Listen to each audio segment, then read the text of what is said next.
Hey guys, it's Joe, and I'm back with some more commentary over my Super Meat Boy gameplay. On this episode, I got through level 20, which you can see right now, and the last episode, which I guess you could call a boss fight. I guess you'd call, but it's not a fight. You're really just running away from someone. But you get the main idea of what that is. These levels were extremely difficult, and I felt like the guy on Rage Quit when he played this. I seriously had to stop recording about 3 or 4 times because I could not get past this episode.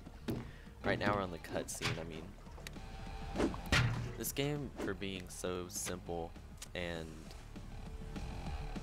just, I guess you could call it crazy, is pretty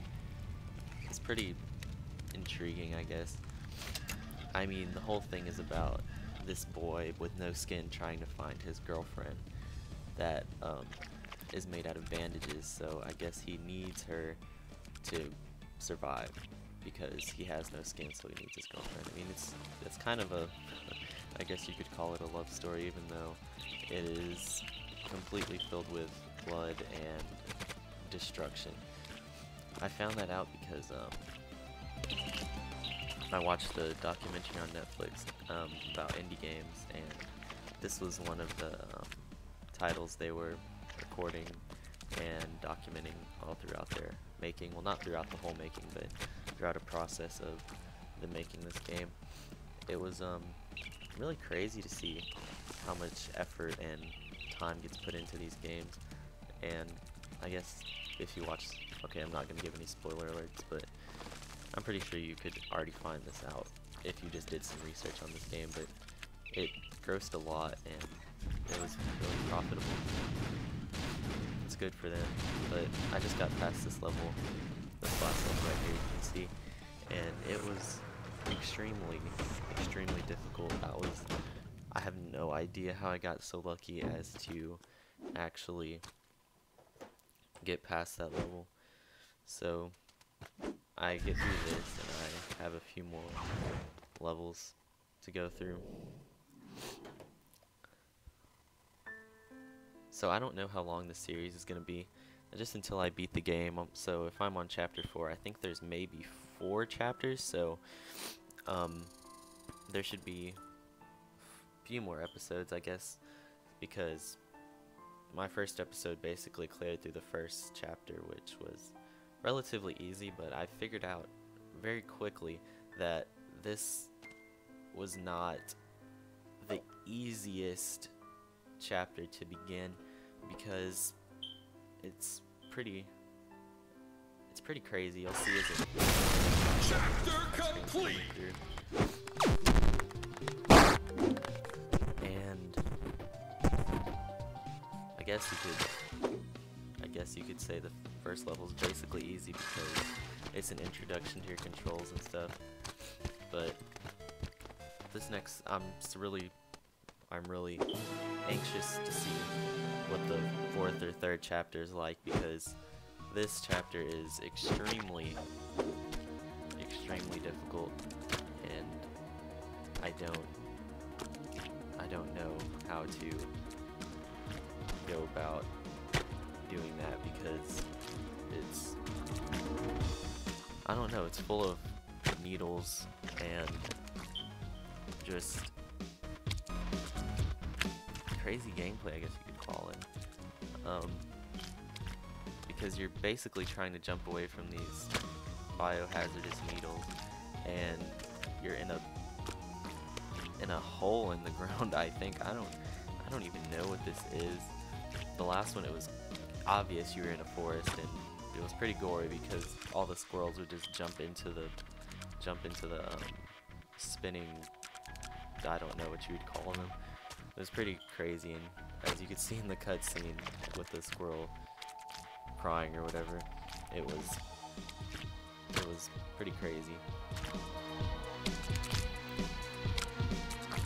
So this first level actually took a lot of getting used to.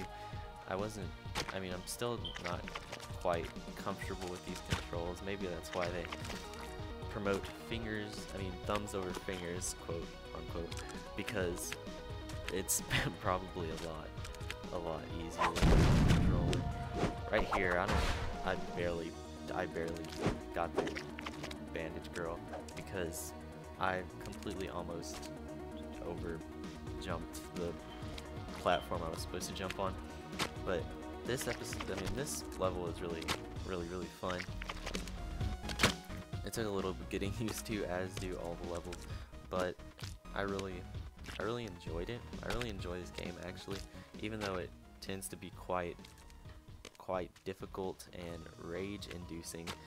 I think even I mean, anyone who's played this can really say that, but that adds to the fun, because you really don't want to put the game down until you finish it. It's just a really good experience all around, I guess you could say. I've never really been into indie games. I don't think, I guess. I play a lot of main, like, industry games like Portal and Arma, but I think I'm getting a liking towards the gameplay and story that indie games produce, rather than a Call of Duty title that is basically the same every year with different maps. I actually haven't played Call of Duty for since Black Ops came out, I think. I actually went to the midnight release of that and Modern Warfare 2. So, and Modern Warfare 3. Yeah, I know. Never mind. Not Black Ops. The last one I played was Modern Warfare 3.